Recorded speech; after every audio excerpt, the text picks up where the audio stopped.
I'm live. What the heck? All right, people. I've been talking. I've been talking for 15 minutes. I don't know what happened. I'll start over. So I got a dress rehearsal for myself. Sorry, everyone. And live streaming is like a freaking extreme sport. Who knew? It could be so gnarly. All right. So hi. Good morning. What a bunch of horse shit, YouTube. All right. Well, I got some stuff. I got plenty to tell you guys, and I just practiced it for 15 minutes. So, all right. Thanks for being patient. What they say about disasters, like disasters exceed our ability to deal with them. I guess that applies to YouTube and computers and everything. Like a disaster, like the whole idea of like disaster management is an oxymoron, right? Because a disaster is something beyond our control, and we're subject to all these frailties in our systems. Anyway, yeah. Thanks for sticking around. Got all kinds of comments over here. Jesus Christ. All right, well, here we go. I'm going to jump in.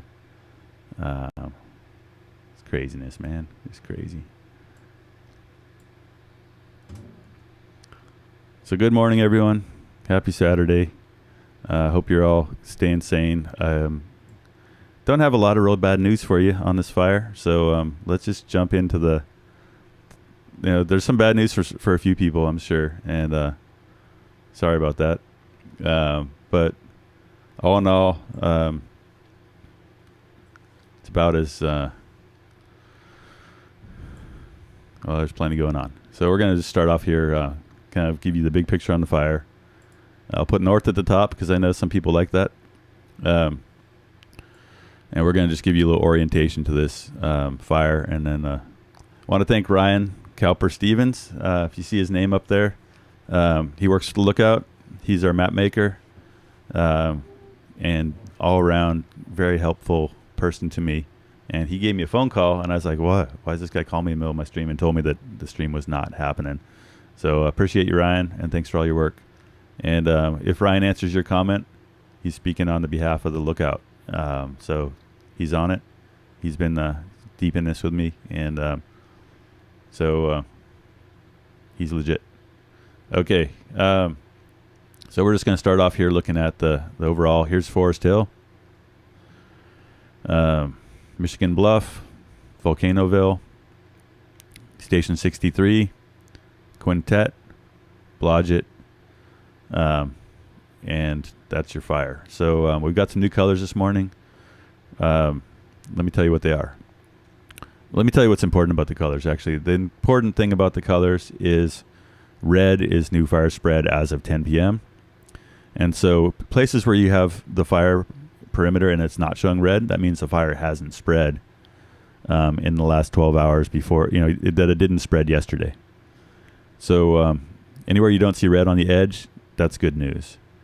And so we're mainly going to focus today on places we see red on the edge, which are places that the fire is still kind of in play. So we're just going to start off here in Foresthill and work our way around Volcanoville and then end up kind of going around the fire in an anti-clockwise fashion. Okay, so here at Foresthill, let's interpret what we see going on here.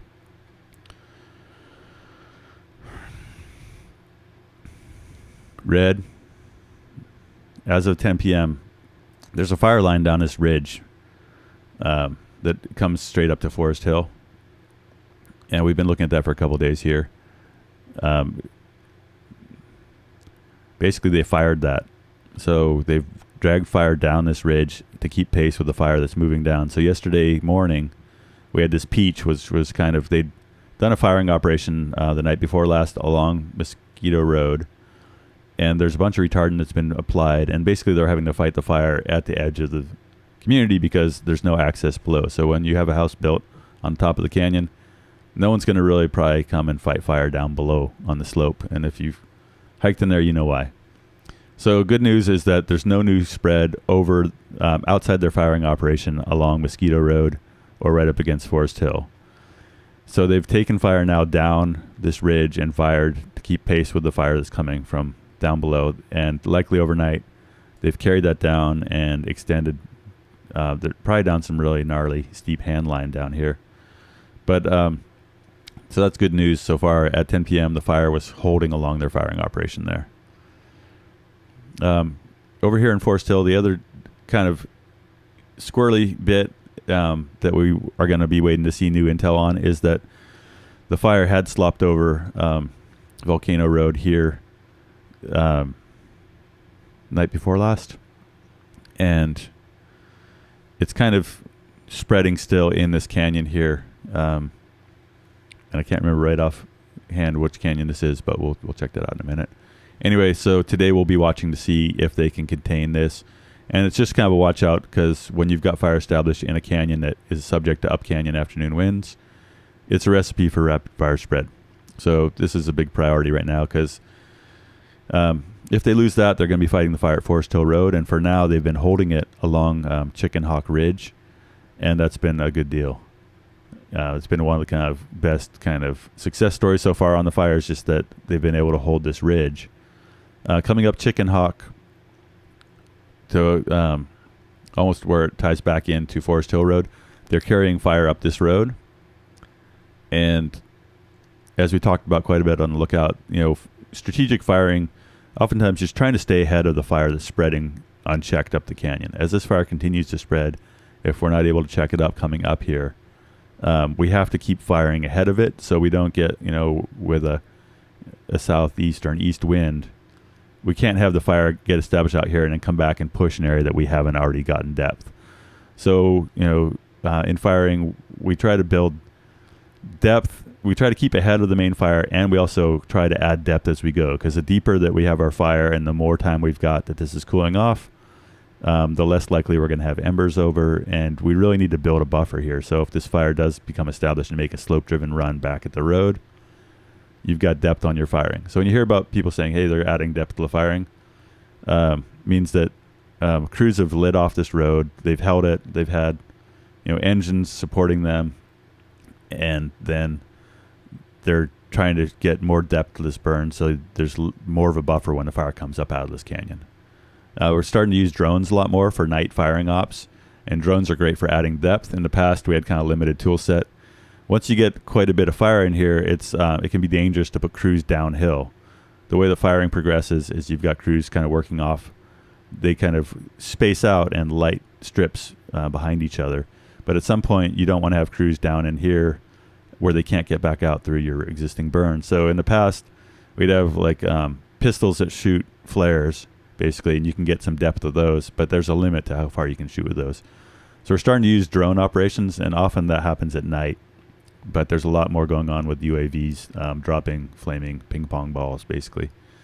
So that's the story on here. We're not expecting a lot of direct firefighting in the steep parts of these canyons, and we'll talk more about that. So that kind of wraps up your Forest Hill part of it. Let's look over now at the Volcanoville side. So we're looking south over Forest Hill and over the Middle Fork American. I'm going to turn on some fire history here. We've got the 2006 Trailhead Fire, 2016, sorry. And so there's an established fire line down this edge where this fire got held 6 years ago. I'm not kind of praised on the tactics, so I don't know if they're going to bring fire down this ridge or if they're going to keep coming down here. Obviously, if they bring fire down here, then they have to worry about the fire crossing over onto this unburned side, so it'd be preferable to bring it down this ridge. And as of 10 p.m., it looked like they were up to kind of this point where they're probably overnight have brought it down this ridge. So timing wise, if you expect big down canyon winds, we like to fire at night when fire behavior is less intense. But also if you fire at night on this ridge and you're getting pushed by hard down canyon winds, it's not ideal. It'd be better if you had the timing wise to fire this when you have up canyon winds. From a perspective of not having stuff blowing back at you. But it's just, it's a timing thing, and it's really, you very rarely get to fire when you want to fire. So anyway, there's firing going on down here, and the good news on this whole flank now is that when you look at where the fire was at 10 p.m., there's no new spread yesterday through the day anywhere along this edge with Volcanoville Road where you don't have red. So up to the power lines, no new spread here since 2 a.m. yesterday. Little new spread here, but not. But that was yesterday morning. So the big news on this flank is just that when Volcanoville Road gets to Station 63 here and turns and comes back over towards this road, which I'm sorry, I'm not a local. I'll have to see what they tell me it is.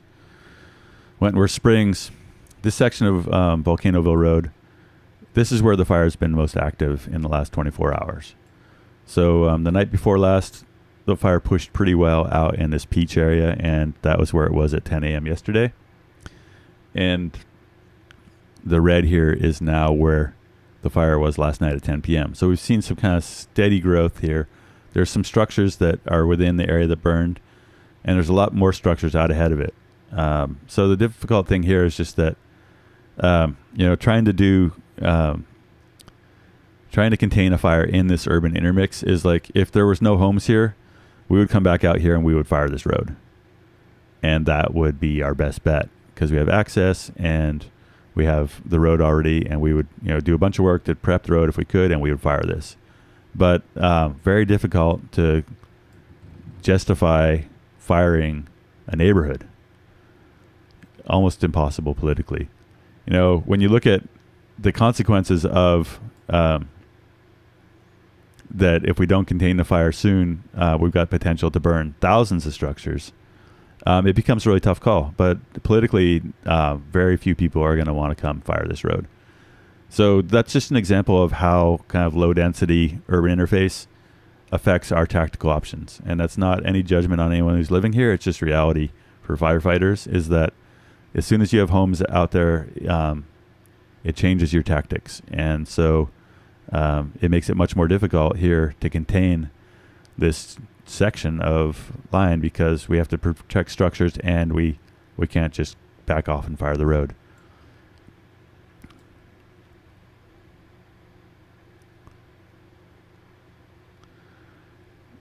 Okay, so coming around to Quintet now, we're looking kind of north over Quintet.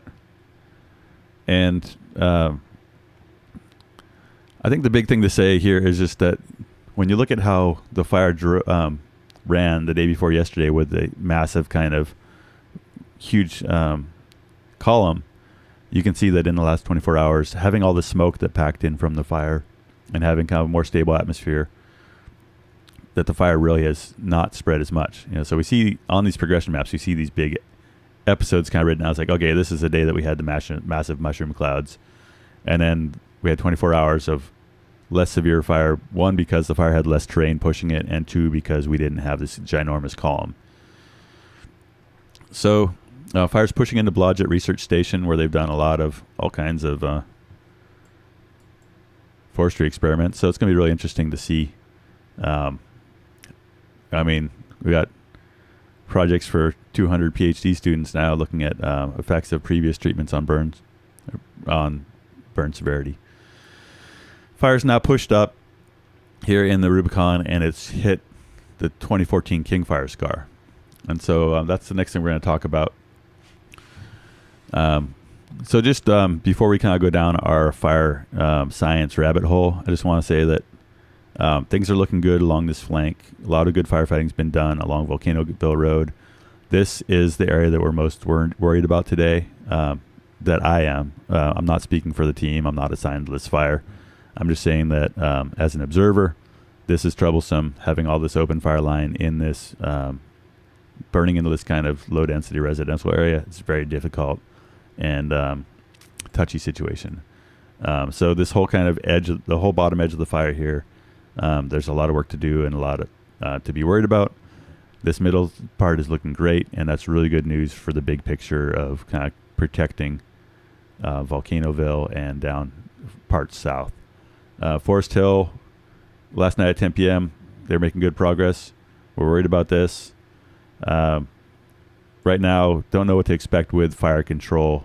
I want to try and get some intel today on what the bigger picture strategy is for controlling these areas. But as we've said before, having these steep, inaccessible canyons radiate out in every direction, you're kind of at the whim of, if you get winds from the southwest, you're going to blow up this canyon. If they come from the west, they're going to blow up this canyon. If they come from the northwest, they're going to blow up this canyon. So really, really tough terrain for us to fight fire.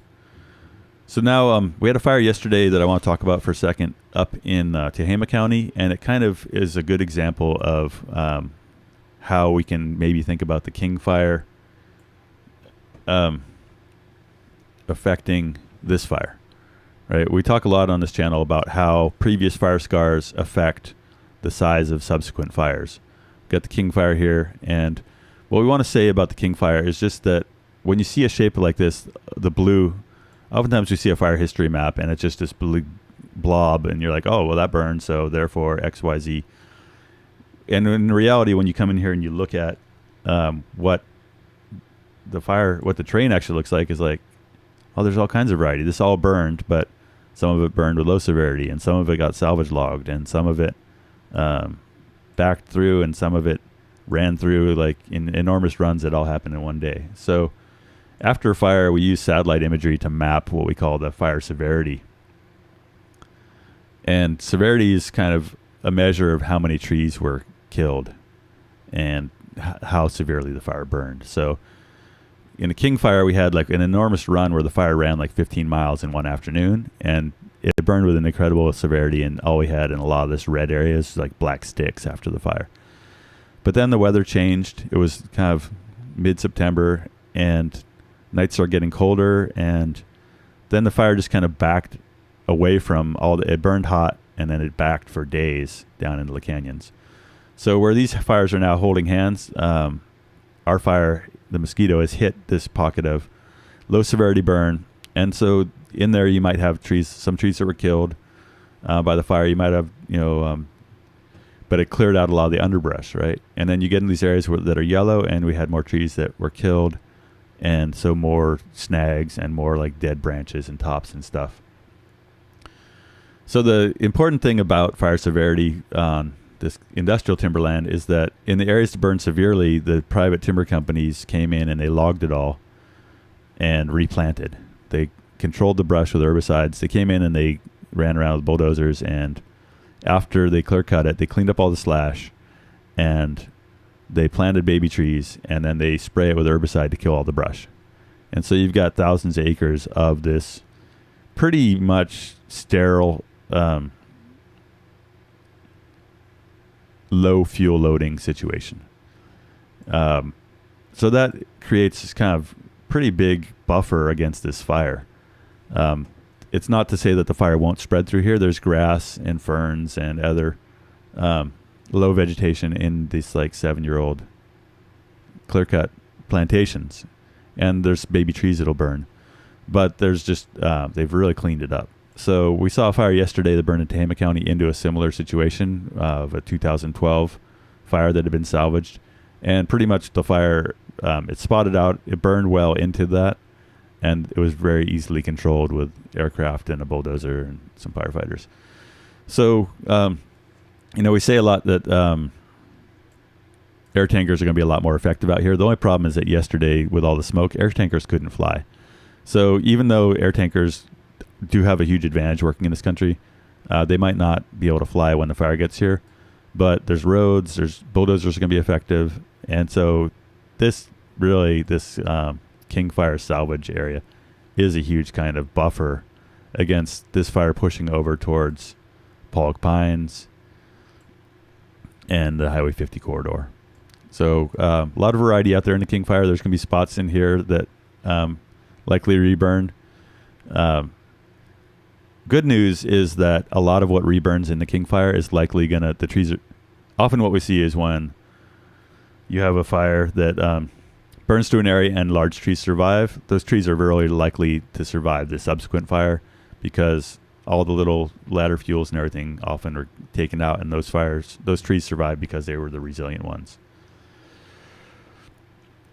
So there you go. King Fire is kind of a landscape scale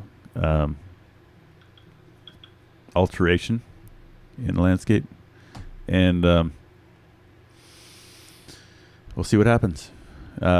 we expect, the fire will continue to spread out into here. But this inversion coming in buys quite a bit of advantage for the firefighters, just in being able to go direct more. They're not worried. No one's going to go direct on a fire that's got a huge column that's spotting a mile out in front of itself. So when we've got this inversion and the fire lays down, the operation people feel much more comfortable engaging directly in the fire. So the only problem with that in here is just that the terrain really is going to define your options for going direct.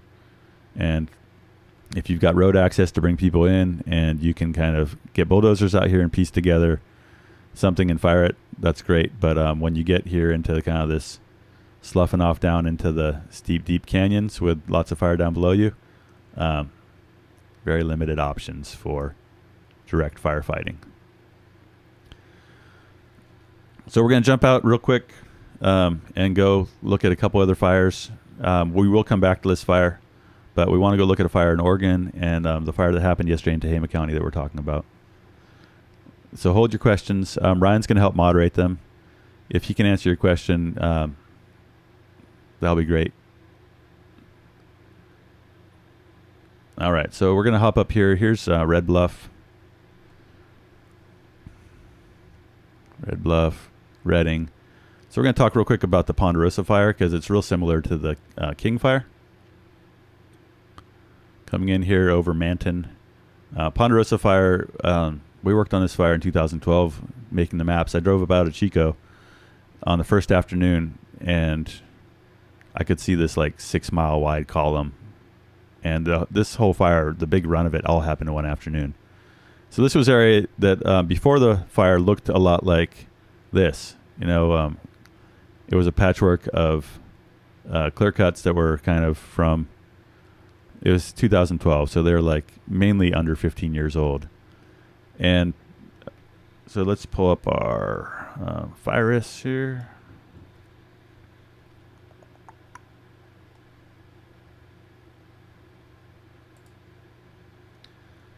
So yesterday afternoon we had this fire called the Ford Fire, and it started out as, I think someone said it was a car that overheated or something, and it took off here with a decent west wind, and as two fires, and it burned through this timberland. Some of it had been logged and some hadn't, and spotted like crazy, and really just watching it on the webcams is pretty impressive. But then once it spotted out in the clear cuts here, and this is the same as the King Fire, just 2 years older. And then pretty much as soon as it was out in here, it's just really hard you don't get long range spotting from Christmas trees burning. You get long range spotting from trees that are 100 feet tall, torching and lofting embers up, 1,000 feet that land, half a mile ahead. So pretty much as soon as it got in the clear cut, into the salvage area here, it was pretty controllable. And within, a couple of hours, it was totally wrapped. So that just shows you that fire can spread in something like the King Fire, but you're not going to get such long-range spotting. It's going to be a lot more controllable by people on the ground. Fire that's burning in tall timber is not controllable by people on the ground at the head. We can control timber fires on the flanks, and with a huge amount of retardant. There was a huge amount of retardant dumped on this thing in the first hour. So that's the Ford Fire. Just tells us a little bit about what's going to happen when this fire if it gets into the salvage areas of the King Fire. And just another thing here, this is those heat dots that you see on a lot of maps. This is MODIS and this is VERS. It just shows you kind of how far off the big square, the big heat dots can be. Like, we know the fire was right here, and this is showing fire like almost 1,000 meters, almost a kilometer at the edge of the square from where the fire actually was. So not to say that stuff's not really useful, as we're going to show you right now. So where are we? We're flying up here to Goose Lake, northern Warner Mountains, and this is the Barn Fire. Barnes with an E. I don't know if it's related to Chris Barnes. If anyone knows if this is related to Chris Barnes, let me know. know his family has some connections out here. Fire on this is older. Yesterday morning at 3 a.m. So here that the heat dots are useful and to see that the fire has spread down in here. We wouldn't use them to tell you exactly where it is, but we can tell you that it's showing that the north flank of this fire is pretty cold. There's a type 1 team on this fire just because it has a ton of potential, burning in an area, a remote area with that's known for a lot of winds. Okay, so here we are flying up over Central Oregon. Oh my goodness, what's this? A lot of red. Cedar Creek Fire. Here's Oakridge, Oregon, Highway 58. We've been watching this fire for a month. Covered it on Lookout a couple weeks ago quite a bit, and then it wasn't doing anything. But we've been concerned about this fire for a long time because September 8th, 2020, we had enormous fires in Oregon. September 8th, 2022, we got our east winds again. Some of this stuff is like clockwork. So here, we're going to turn off the scary heat dots and show that this fire, regardless of the scary heat dots, it burned 5 miles yesterday to the east. And we've been talking about this for a couple weeks, saying like, hey, that fire is going to be a real problem when we get some east winds. And they've been working on trying to get some line in here and firing and indirect line and everything, trying to get this wrapped, but didn't work out. Fire ran 5 miles. So if you look at this mapping is at 2 a.m. It's 9 p.m., 10 a.m., 9 p.m., 10 p.m. maybe. I don't know. And that's accurate. We know that that's like exactly where the fire is. But then you turn on the heat dots, and it's like, oh man, it's like the end of the world. Oftentimes, we've talked about it, the satellites see all the heat in a big column, like this column here, and if the satellite was orbiting up to the north, it shadows, the column shadows the land. So we don't know what's going on out here, if this is all on fire or not. But either way, it's not good news for Oakridge, and they've got evacuations going on there. And we're going to kind of just do some reading, figure out like what was the strategy on this a while ago. Ryan's looking into it because this fire's been burning for over a month, and so we'll want to ask what's going on there. That's Cedar Creek. That's about all that we saw really cooking in the northwest that we can cover right now. Anyway, we'll come back down here to Mosquito, and I'll start looking at your comments. And thanks for hanging through all the wackadoodle tech problems. Appreciate it. Gotta turn off some layers here, get too much going on.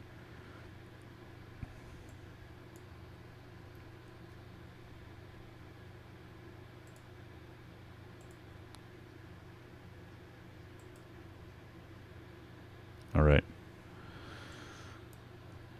We're not going to talk about Fairview Fire in SoCal just because they had a hurricane down there. It rained hard.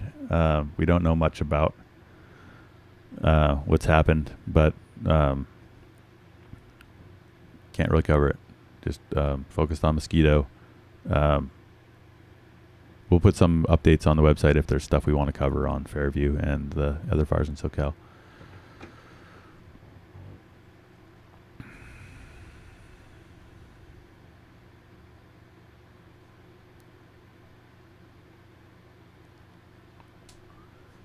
What's the potential for the fire to reach Colfax?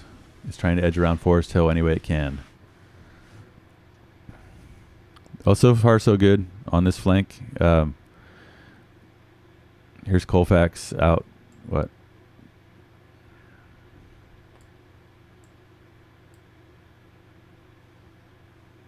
Colfax is over here. I'm not really seeing it happening. Like, what we do see on fire history is that it's oftentimes these fires stay within a major drainage. So like right now, this fire's burning out the Middle Fork and Rubicon, and like when you look at the King Fire, like it's kind of rare for these fires to burn like down a north slope up the next one. North slopes generally are cooler and shadier, and a fire backing down the top from a north slope. It's not a huge. It's not. I'd say not at the top of my list of the biggest worries I have with this fire is that it's going to run down into the North American. We've got a ton of resources on this. I think that it's really likely that they're going to hold it on Forest Hill Road. If it gets established in here, I think it's still really likely they're going to hold it on Forest Hill Road. So that's kind of, I hate to make big predictions, but I'd say just based on kind of previous fire history, that fairly low odds of that happening, of it pushing hard to the north and that being the major front. I mean, obviously we've got 3 major fronts on this. The north is kind of the one that to me seems like it's got the least potential.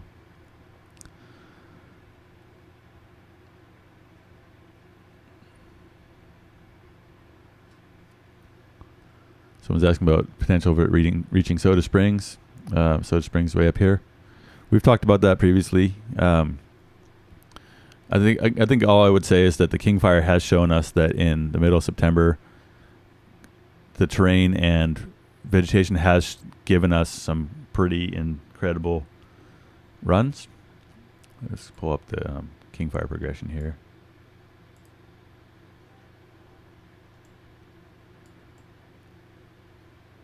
King Fire had this remarkable run where it ran from here to here in a day. And so what we like to say is just that fire history is kind of fire's way of showing you its potential on the landscape. So there's a story there that is, hey, this happened once. And that's kind of where I like to go with predictions, is just I can't tell you what's going to happen. I can tell you what's happened in the past and how I interpret that. So what this fire showed was that there's a potential in this landscape in September for big, massive runs up a canyon. The difference here is that we've got this 2013 American fire, and it's a different type of fuel. There's a huge amount of fuel out here, snags, brush, ton of fuel, but fires burn differently in dense green forest than they do in snag patches. Not to say that the fire would not move through here the same, but you might not get the same kind of crown fire behavior in this recent burn that you're going to get in an area like the King Fire where you had contiguous dense forest. So it's a different picture than King Fire, but the King Fire just tells us that there is potential for big runs to the north on fires in this country. It's a long ways out, and we're not going to really predict. We just like to talk about what's happened in the past. So can't really say if that's going to happen or not. Can't rule it out either. What's the potential of this going towards Camino? As we talked about, the King Fire, Scar, provides a level of protection against this fire making huge runs down that direction. And also history, in history, we haven't had a lot of big runs that come kind of, these fires haven't made big runs to the southeast generally. Like this, the King Fire ran east in the canyons, but it's helpful to have this scar here between Camino and the fire. If anything, the fire would have to hook way down around here. Anything's possible.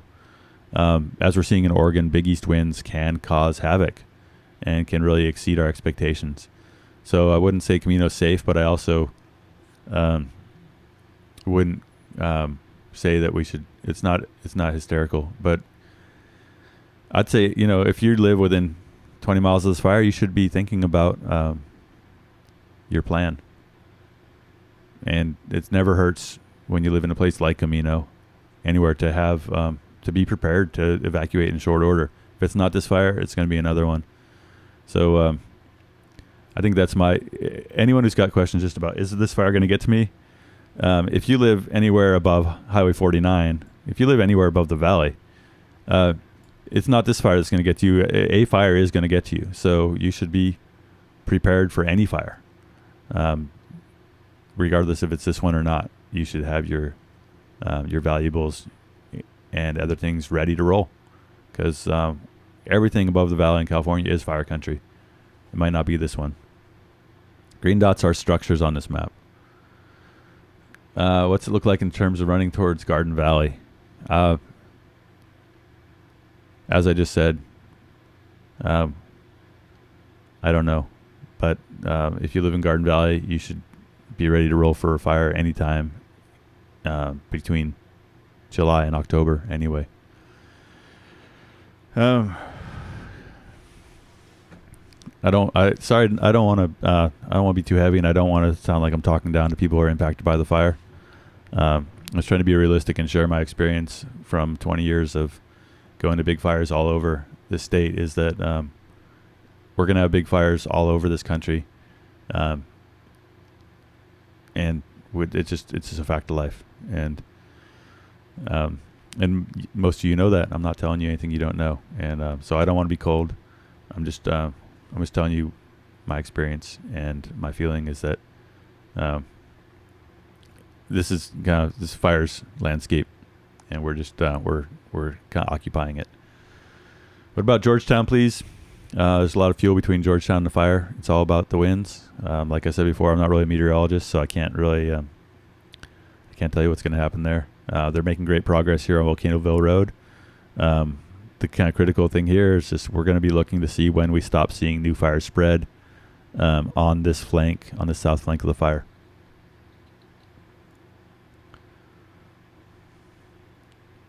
Well, it moved to cool.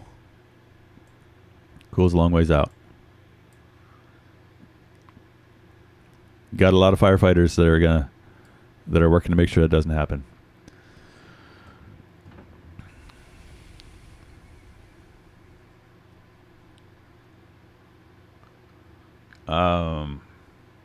People keep adding comments and I can't see the old ones. Sorry, I can't keep up. I saw what Ryan said about acres. I think people get obsessed with acres, and it's not all up to date. And to us, it doesn't mean as much. We're more interested about potential, and if a fire grows 10,000 acres tomorrow up into this unoccupied country, that doesn't change the threat to Volcanoville or Georgetown. It just means that the fire burns some more. So we don't really talk about acreage. Also, it's kind of a political number, and we don't want to put out acreages that contradict what the team is putting out. And they've got like we said this morning, that we looked at the fire and it showed like a couple hundred acres of fire in the bottom of a canyon where we don't think it is. So there's a whole process for vetting intel, and we're showing you raw intel that we're trying to vet as best we can, but we're not going to put out intel that contradicts what the management team is doing here. We really want to maintain a good relationship with those folks. We're not here to criticize them. We're just here to help share information that they're busy. They're really focused on making maps for firefighters, and that as they should be. And public information often takes a back seat, and it's too bad, but we understand the priorities of the team are really to support having worked in the mapping shop on these fires, our number one priority is to have good maps in the hands of firefighters at 7 a.m. And the public information map, it's very important, but it's everything takes backseat to getting firefighters good intel. So we don't play the acres game. Like Ryan said, you can check InstaWeb or other sources, but to us, it's not that important.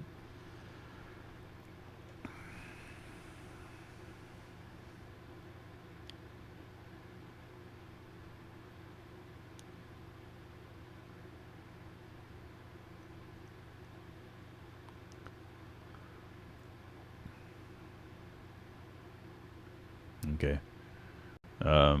Comments about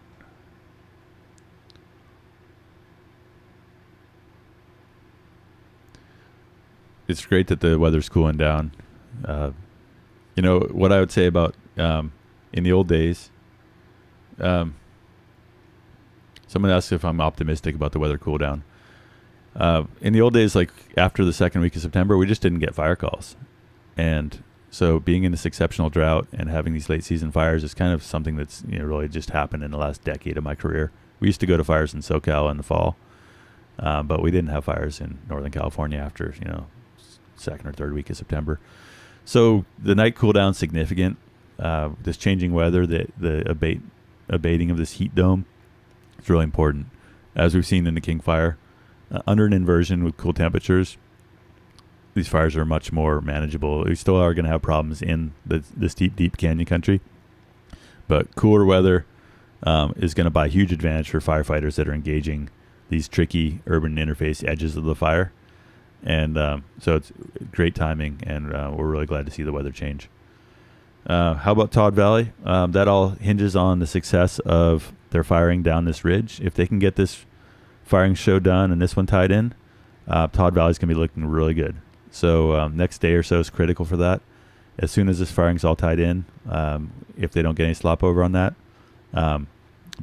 this brush in these canyons, it cools off quickly after it burns. And so I'd say the next day or two is critical, and then potentially Todd Valley can breathe a sigh of relief. I don't have any news on Fairview Fire spread. And as far as wind predictions, check out windy.com. That's what I use. You can pick different models. Look out. Some models will be more aggressive than others. Pick the model that makes you feel good and go with that. How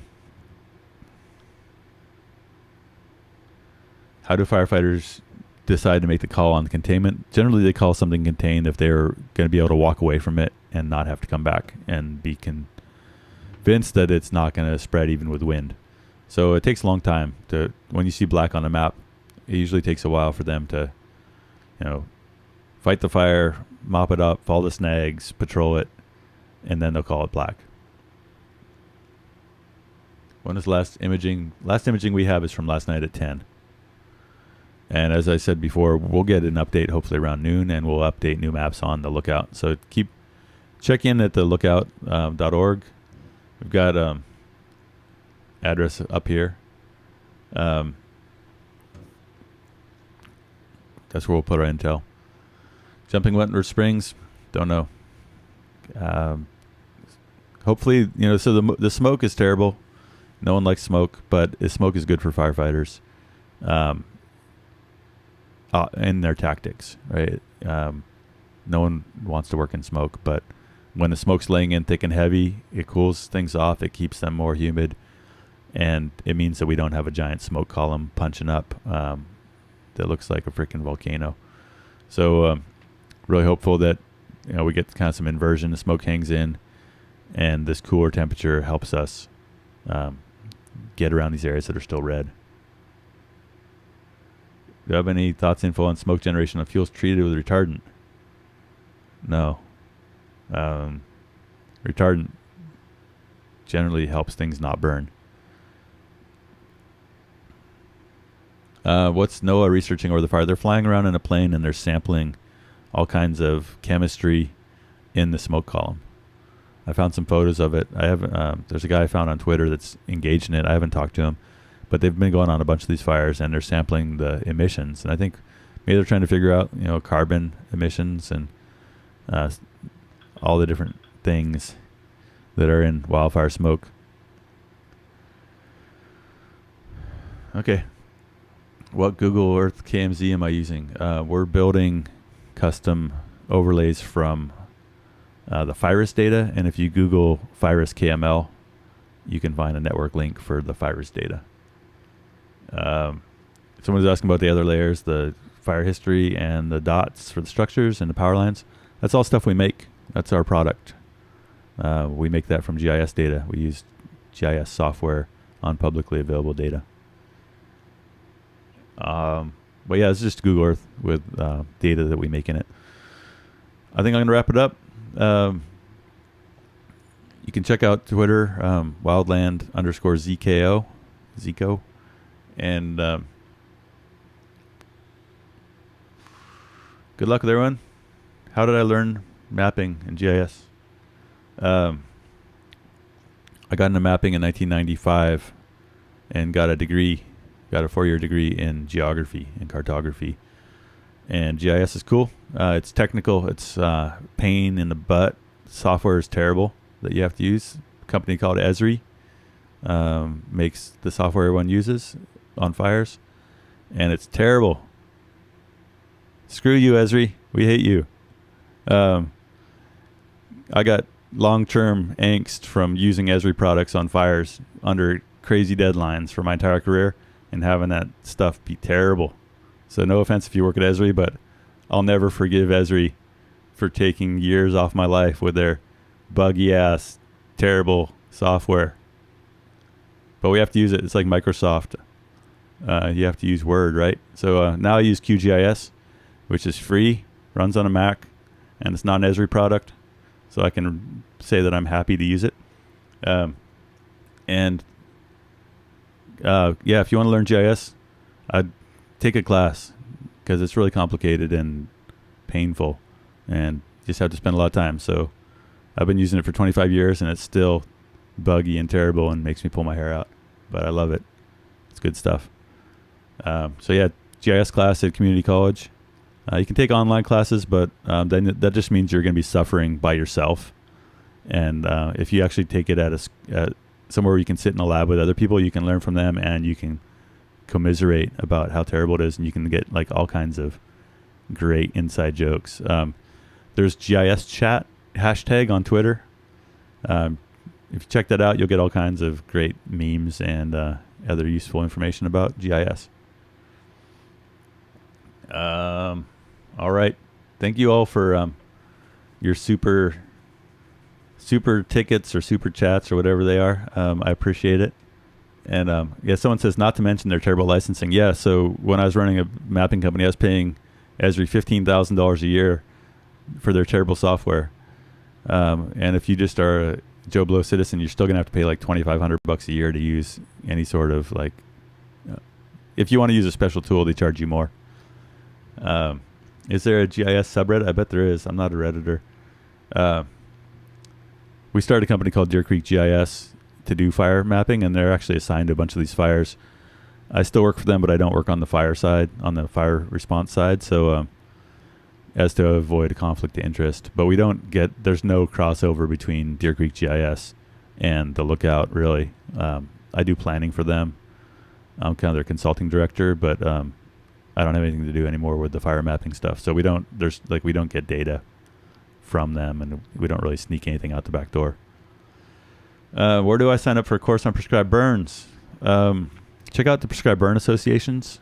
There's a calpba.org website.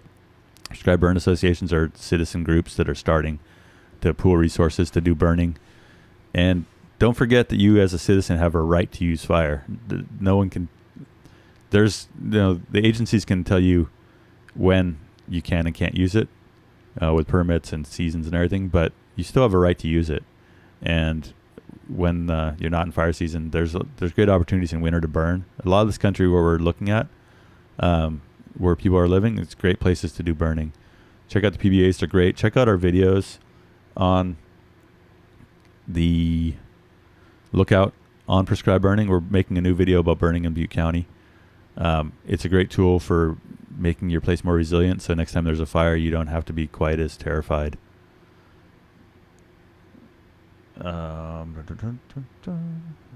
Thanks for all the questions. Thanks for supporting us. We really appreciate all the donations. We're sending out stickers to subscribers eventually. I'm behind on my sticker making because I'm making these maps for y'all. Anyway, we really appreciate everything, all the support and all the emails and everything. You can reach out to me via email on the Lookout if you have a kind of technical question. All right. And someone says, yay, fire, I'm native. And appreciate everything the natives have done to keep the fire alive in California. And we have so much to learn from the native people who haven't lost their knowledge of fire, right? So thanks, California Norma.